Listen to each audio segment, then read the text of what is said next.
अधिकार है। 54 अधिकार को 10 मेजर कैटेगरी में बांटा गया है और उस 10 मेजर कैटेगरी को 4 भागों में बांटा गया है, जिसमें सामूहिक रूप से सभी समाहित है। और वो है बच्चे का जीने का अधिकार। कौन सा अधिकार है?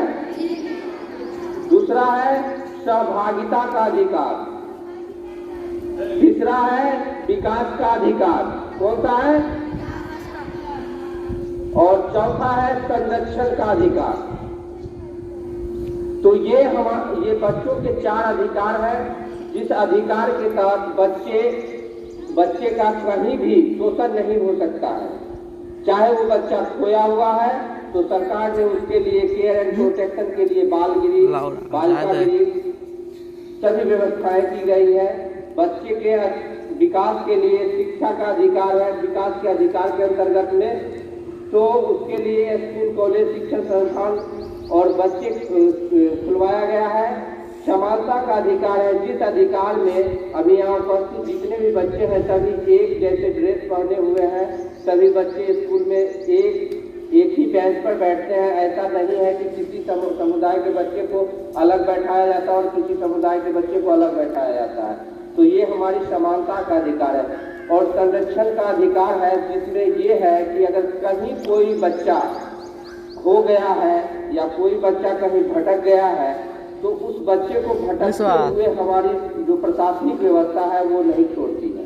उस बच्चे को रहने, खाने और घर तक पहुंचाने की व्यवस्था हमारे जिला में है। तो ये संरक्षण है, बच्चों की संरक्षण अत्यधिक जरूरत है। अगर बच्चे की संरक्षण नहीं हुआ तो हमारे देश का विकास नहीं होगा। ठीक है, अब हम लोग थोड़ा सा चाइल्ड मैरिज, बाल विवाह के ऊपर चर्चा करेंगे। तो ये हम जानते हैं कि हमारे देश में बाल विवाह की कुप्रथा आज से नहीं सदियों पुरानी है। इतिहास में ये लिखा हुआ है कि 1929 में जिस समय हमारा देश गुलाम था, अंग्रेजों ने हमारे देश पे अपना राज्य स्थापित किए हुए थे। उस समय हमारे देश के एक व्यक्ति थे जिनका नाम हरविलास शारदा था। उन्होंने उस समय हमारे यहाँ लोकसभा, विधानसभा नहीं हुआ करता था, सिर्फ केंद्र में एक केंद्रीय विधायिका हुआ करता था। और उसमें उन्होंने एक विधायिका लाया और उस विधायिका में 1929 में बाल विवाह रोकथाम अधिनियम लाए। उसमें 14 साल, बच्ची का उम्र 14 साल और बच्चे का उम्र 16 साल रखा गया था। लेकिन उसके बावजूद भी शिक्षा दर, मातृ मृत्यु दर, ये सब में कमी नहीं आई। तो समय समय पर इस अधिनियम को आगे अमेंडमेंट किया गया। फिर हमारे यहाँ 1955 में हिंदू विवाह अधिनियम आया। 1976 में इसका संशोधन हुआ और 2006 में दोबारा संशोधन हुआ। तो ये जब हमारा अधिनियम 2006 हुआ तो ये पूरे भारत में लागू हुआ। और भारत में 2 ऐसे जगह थे, एक केंद्र शासित प्रदेश पांडिचेरी और दूसरा जम्मू एंड कश्मीर को छोड़कर संपूर्ण भारत पर ये बाल विवाह अधिनियम 2006 लागू हुआ। और धारा 370 हटने के बाद ये बाल विवाह अधिनियम हमारे जम्मू एंड कश्मीर राज्य पे ही लागू हुआ।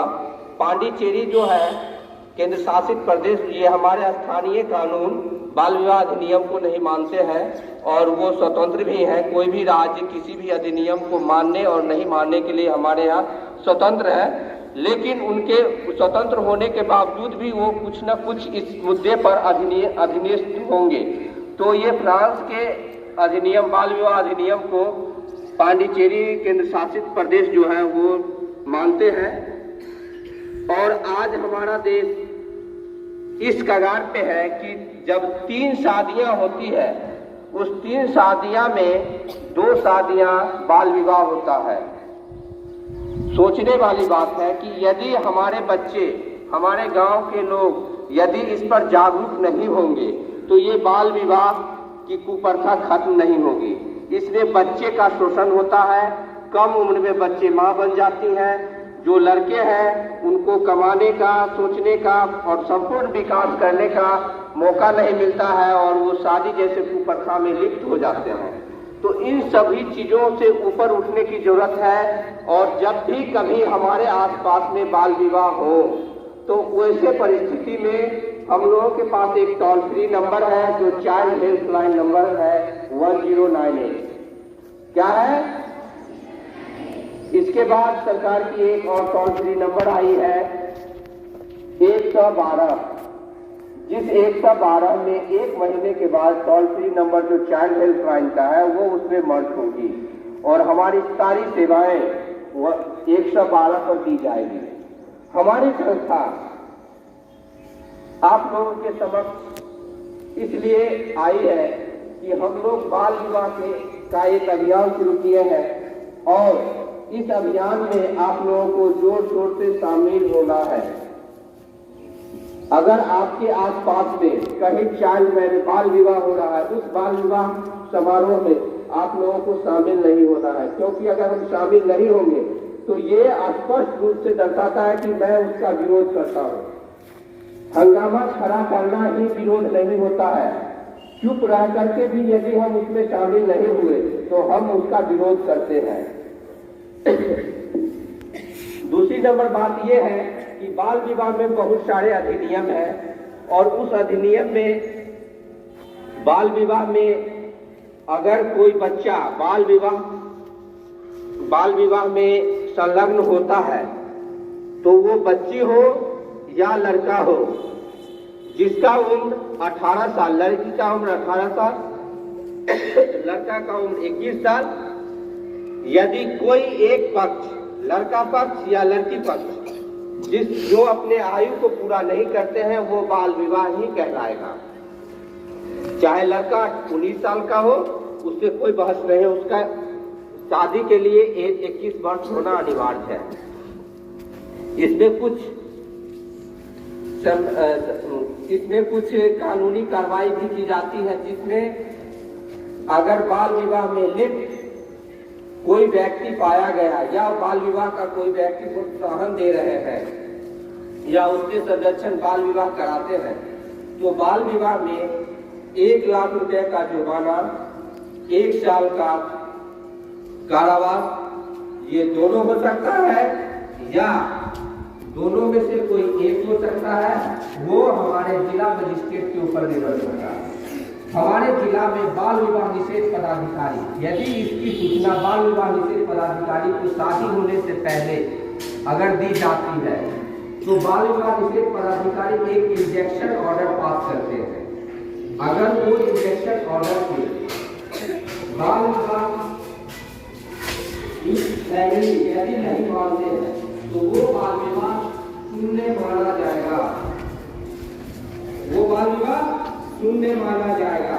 कुछ परिस्थितियां हैं जिस परिस्थितियां में यदि बाल विवाह होता है तो वो बाल विवाह शून्य माना जाता है। यदि जबरन किसी बच्चे को उठा करके यदि शादी कराया जाता है तो वो बाल विवाह शून्य माना जाएगा।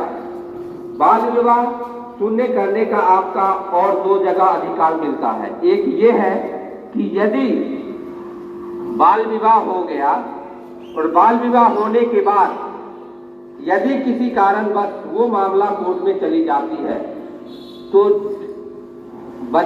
जो लड़कियां पक्ष है उनका 18 साल पूरा होने के 2 साल बाद तक, यानी 18 तो 20 साल के अंदर यदि कोर्ट में वो आवेदन दाखिल करते हैं तो वो बाल विवाह शून्य हो जाएगा।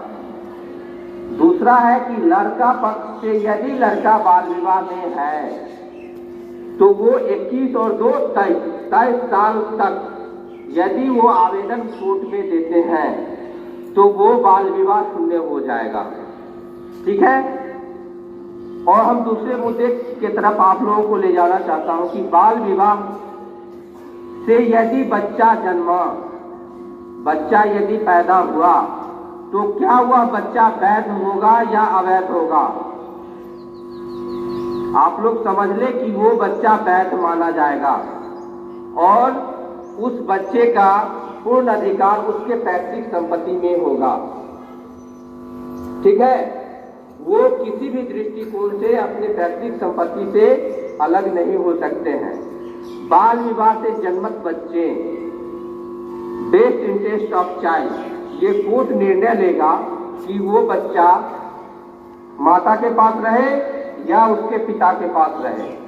तो जब तक बच्चे 0 से 6 साल की उम्र में हैं तो वो बच्चे माता के पास में रहेंगे। बट कोर्ट ये संज्ञान ले सकता है कि यदि उसके माता का आय बच्चे के पढ़ाने लिखाने और भरण पोषण के लिए है उतना